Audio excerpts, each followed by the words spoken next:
Bwana, kwenye video ya mwisho ambayo tulijifunza kuhusiana na editing ama video editing, tulijifunza kutumia software inayoitwa CapCut.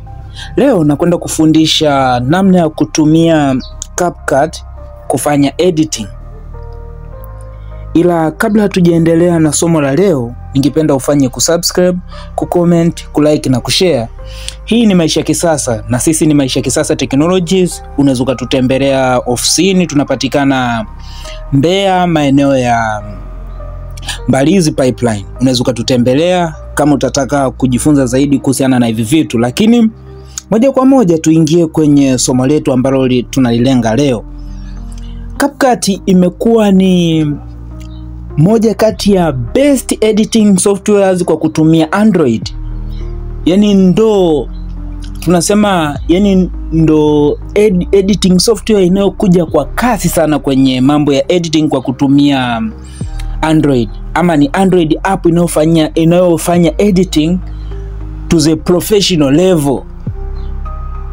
Ukizungumzia upande wa computer tunatumia Adobe Premiere Pro, ambayo Adobe Premiere Pro ni best editing software kwa kutumia computer. Lakini leo tunatumia Android phone kufanya editing na kutengeneza video. Sasa kwenye editing video, kumbuka kwenye editing misingi michache sana ambayo inatumika sana na editors wengi ni kwamba kila video unayoedit kwenye mambo ya saikolojia. Sasa hapa tunagusa mambo ya saikolojia. Kila video unayoedit haitakiwi iwe inazidi sekunde 5. Yani kati moja inatakiwa isizidi sekunde 5, ama tukio moja lisizidi sekunde 5. Yani kwamba unakuta labda umerekodiwa eneo moja, ilo eneo hamna effect yoyote iliyobadilika kwa muda fulani, yani zinazidi hadi sekunde 10, sekunde 30. Attention ya binadamu ama tunasema listening, yani listening ability ama concentration ya binadamu ni ndogo sana, kiasi kwamba huwa kila ikifika sekunde 5 anataka kitu kipya. Nadhani hata wewe mwenyewe ukitaka kukihakikisha hiki kitu, jicho lako kwamba linaskani vitu kila sekunde 5, angalia namna unavozichezesha hizo eyelids zako hizo. Yani kuna muda ikifika tu unachezesha. Yani hiyo ni kwamba una demand kitu kipya. Hata kama ulikuwa unaangalia sehemu moja, lakini kadri unavokaa muda fulani, kuna namna fulani unachezesha hizo eyelids ili kubadilisha kitu au scan kitu kipya. Sasa kwenye editing pia haihitajiki umchoshe mtu kwa scene moja kuwa na sekunde nyingi. At least kama umepunguza sana, at least scene moja iwe ina sekunde, yani tuseme sawa umekosea, isizidi sekunde 30. Lakini kwa kuwa editing ni ngumu jamani, yani editing sio ngumu, inahitaji muda. Editing inahitaji muda mrefu, na hiki ndio kitu ambacho kinawachosha watu wengi. Kwa watu wa habari, mfano kama mimi kwenye channel yangu ninayotumia kufanyia habari, huwa sifanyi mimi cuts, kwa sababu habari watu wanazingatia content ambayo inaongelewa na sio content ambayo wanaitazama. Na ndio maana hata kwenye quality ambayo tunaitumia kwenye mambo ya habari, kama habari yako ni quality kubwa, unatumia editing ya kawaida kabisa, kwa sababu watu wanazingatia content. Lakini ukija kwenye editing ya vitu vingine ambavyo vinahitaji concentration ya kutosha, hakikisha hauzidishi sekunde nyingi kwenye kati moja, ama scene moja isiwe na sekunde nyingi ama dakika nyingi, yani imenyoka tu plain kama video. Hakikisha unafanya cuts ambazo zinavuta attention ama zinabadilisha attention kiasi kwamba hazimchoshi mtazamaji. Lakini tukija kwenye upande wa editing kwa kutumia CapCut inatakiwa, ukitaka kufanya editing nzuri bila hata kusumbuka, tumia CapCut Pro. Kama unavyoona hapa juu, mimi unaona kabisa imeandikwa CapCut Pro. CapCut Pro huwa inalipiwa ndugu zangu. Kama utakuwa unatumia software ya CapCut, nadhani utakuwa unaona humo kwenye CapCut wanalipia kiasi gani. Lakini sio somo ambalo inatakiwa tuliguse leo. Somo letu sisi ni editing kwa kutumia CapCut. Leo tutafundisha basics, namna ya kuitumia CapCut kutengeneza video. Moja kwa moja utabonyeza hapa sehemu imekuambia new video, utapabonyeza kama unavyoona nimebonyeza. Itakuonyesha vitu vya kufanyia editing, itakuonyesha videos, itakuonyesha na nini, itakuonyesha photos. Sasa kulingana na wewe unataka kuedit nini. Ila mimi kwa kuwa nataka kuedit, labda nataka kuiedit video hii hapa, nitaibonyeza. Hapa inafanya ina load preview, yani kwamba uiangalie video yako ikoje. Nje wana safa, hawana shilingi. Utabonyeza, wakaomba sana kuja kuniona. Nikawapo. Mwisho wa siku utabonyeza hii alama ya upande wa kushoto chini hapa imekuambia add. Utabonyeza hapo, ita load. Baada ya kuload sasa hapa kuna option nyingi sana kwa kutumia CapCut kama unafanya editing. Kuna hii inakwambia edit. Naona inaenda kubaki. Kuna option nyingi hapa chini kwenye CapCut, lakini kuna option ziko hapo juu.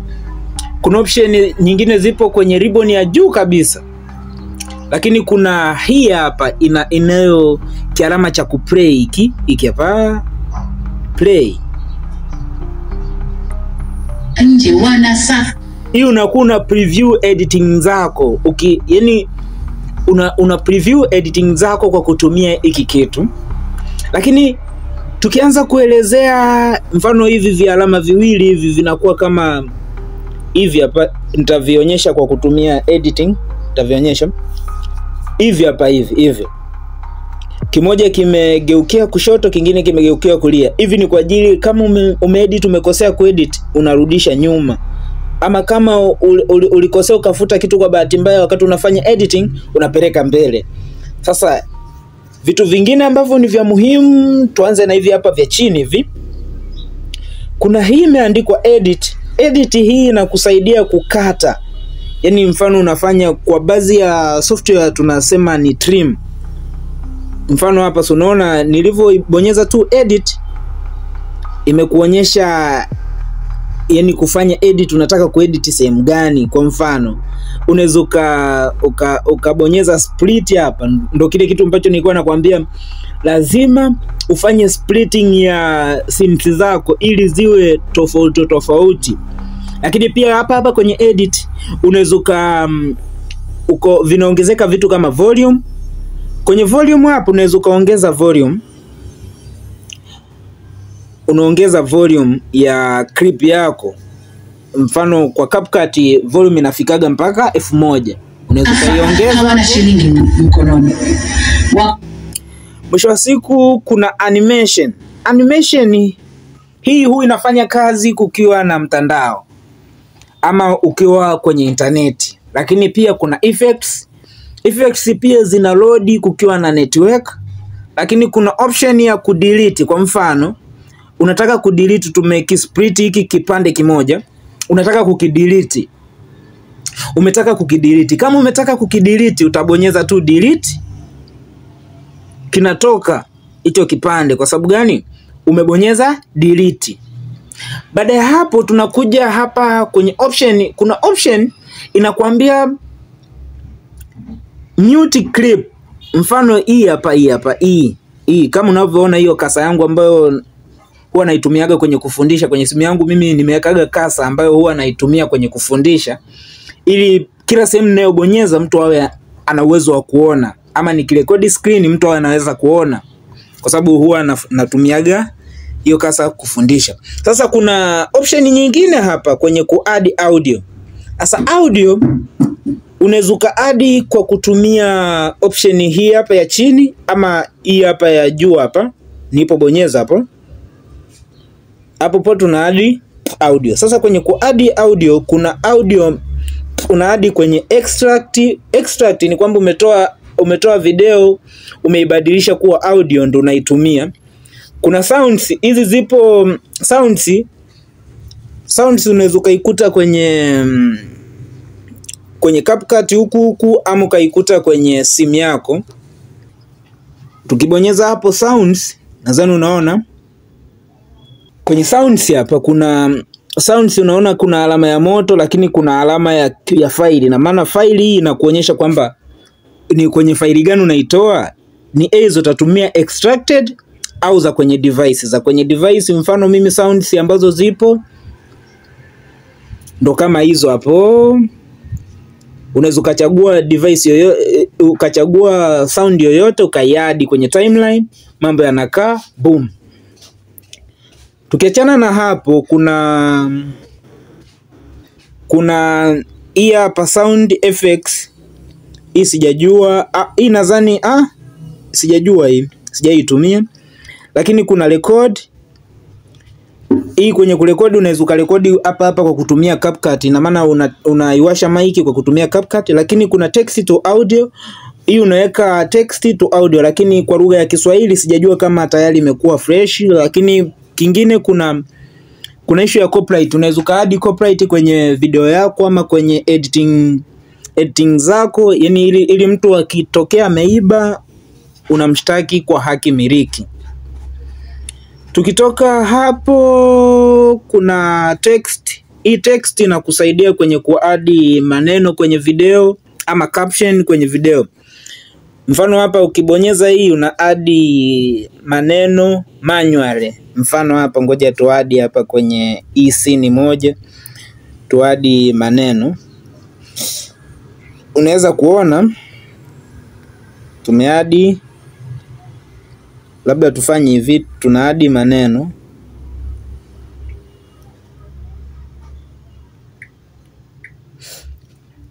Boom. Hapo tayari unakuwa umeadi maneno. Lakini hapa kwenye kuadi maneno kuna vitu vingi sana. Kuna fonts. Fonts hii na kuonyesha ni fonti gani unaitumia. Lakini kuna style. Hivi vyote vinatumika sana ukiwa online. Kuna animation ya maneno, unataka neno lionekanaje, kuna presets, kuna vitu vingi sana. Ila kwenye editing inatakiwa uvizingatie, lakini kwa kuwa editing zako kama zitakuwa ni basics sana, unaweza ukaweka maneno.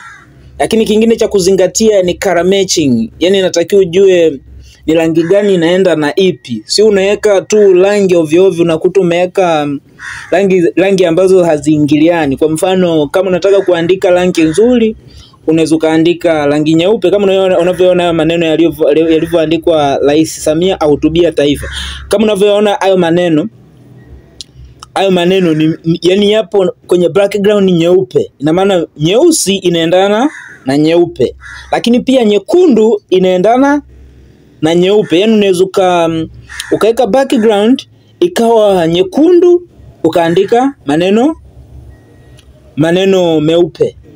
Itasomeka vizuri kabisa. Kama unavyoona nilivyoandika fake hapo kwenye hiyo caption, nimeandika fake ikiwa kwenye background ambayo ni nyekundu. Unaona kabisa inasomeka. Lengo la caption, lengo la chochote ni increase engagement ama increase uwezekano wa mtu kuona kitu chako. Kwa hiyo kama unaandika neno hakikisha linasomeka. Si unaandika neno lengo tu uonekane umeandika caption.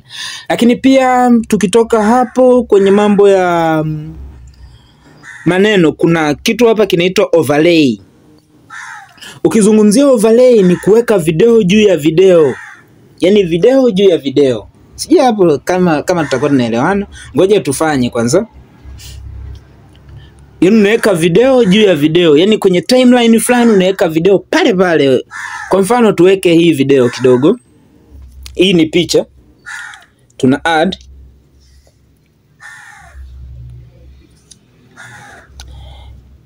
Ukisha add hapo hii overlay, unaona hapo nimeadi juu ya video nyingine ambayo ilikuwepo, na maana hiyo ndio inaanza kuonekana. Tukija tukiplay hapa, kumbuka tulimute clip, haitatoa sauti, ndio itaendelea hivyo. Kama nitaamua kutaka hiyo overlay ikave eneo kubwa lote, yani ikave eneo lote la video yenyewe ndio hiyo inaonekana, inawezekana. Naweza nika extend hapa kwa kutumia hiki kidude una extend, tunavuta, unaivuta, inaweza ika extend mpaka mwisho. Hiyo ni overlay. Lakini pia tukija kwenye sehemu nyingine hapa kuna filters. Watu wa filter zipo nyingi hapo, unaweza ukachagua picha yako unataka ionekanaje, unataka ionekane quality ipi, rangi ipi, kivipi. Utatumia filter. Unaweza ukatumia filters ambazo zipo huku ama uka adjust kwa kutumia hizi features. Kuna brightness, kuna contrast, kuna saturation, kuna brilliance, kuna sharpen, kuna clarity, kuna HLS, kuna graph pia ambayo inahusika na rangi kama 3 hivi. Lakini kuna color wheel, kuna highlights, kuna shadows, kuna whites, kuna blacks, kuna temperature, kuna hue, kuna fade, kuna vigilant. Vigilant hii ni kwa ajili ya kutengeneza alama nje ya video, yani inakuwa kama hivyo nilivyotengeneza. Hiyo ndo vigilant. Sasa ni kulingana na wewe unataka kutengeneza nini. Kama unavyoona, hii ndo kazi ya hiyo inaitwa vignette. Kuna grain, hii ni kutengeneza kama vimchele kwenye video. Hizi zote ni njia ambazo unaweza kuzitumia kwenye kutengeneza video yako. Sasa hii kumbuka ni basics, sio kwamba umefundishwa hiki kitu kaona huko deep, bado sana. Ni vitu vingi sana kwenye editing ambavyo vinahitajika kujifunza. Lakini pia kuna hii inaitwa background. Background hii unaweza ukabadilisha rangi, unaweza ukabadilisha image, unaweza ukaweka blur, unaweza ukaweka, yani ni vitu vingi sana kwenye background unaweza ukafanya. Kufikia hapo naona kwenye basics utakuwa umemaster vitu vingi sana. Lakini baada ya hapo una export, unabonyeza export. Lakini kabla huja export kuna vitu hapa juu, kuna quality ya video. Je, video yako unataka iwe na quality ipi? Recommended, yani kwa YouTube, kama unafanya YouTube ambayo ni yani serious unafanya YouTube, recommended ni quality ya 720, lakini best ni 1880 pixels. Japo kama unafanya kitu ambacho ni kipo kwenye demand sana, unaweza ukafika mpaka huku kwenye 480p. Kwa software zingine mpaka 320 zipo, lakini kwa CapCut imeanzia 480p. Kumbuka unavyokipunguza hiki hapa, hizi unavyozipunguza, hata MB huku za faili linapungua. Ina maana ina save bando. Unavyopunguza ndo unapunguza MB na unapunguza ubora. Ukiweka low inakuja 65, ukiweka 480p unaona mwenyewe. Ukiweka frames hiyo hapo unakuta faili lako linakuwa dogo kabisa. Mwisho wa siku ukishakamilisha video yako unakuja kubonyeza alama ya export. Ukishabonyeza alama ya export, hapo ndo inaenda kusave kwenye device yako. Mimi naitwa Ayubu Mwile na mimi ndio mfundishaji kwenye chaneli hii. Karibu. Hii ni Maisha Kisasa Technologies. Lakini pia kama utakuwa una uvivu wa kutengeneza content, utahitaji labda tukutengenezee content kwa ajili ya biashara yako, kwa ajili ya duka lako ama sehemu yako yoyote ya kazi, unaweza chukua namba hapo kwenye description ama hapa inayoonekana kwenye hii video. Lakini pia kama utahitaji kuuliza swali lolote, labda utahitaji kujua effect fulani inafanyikaje ama editing fulani zinafanyikaje, unaweza ni DM kupitia WhatsApp, namba hiyo hapo. Chochote ukiwa na dukuduku, swali, maoni, unaweza kauliza. Karibu.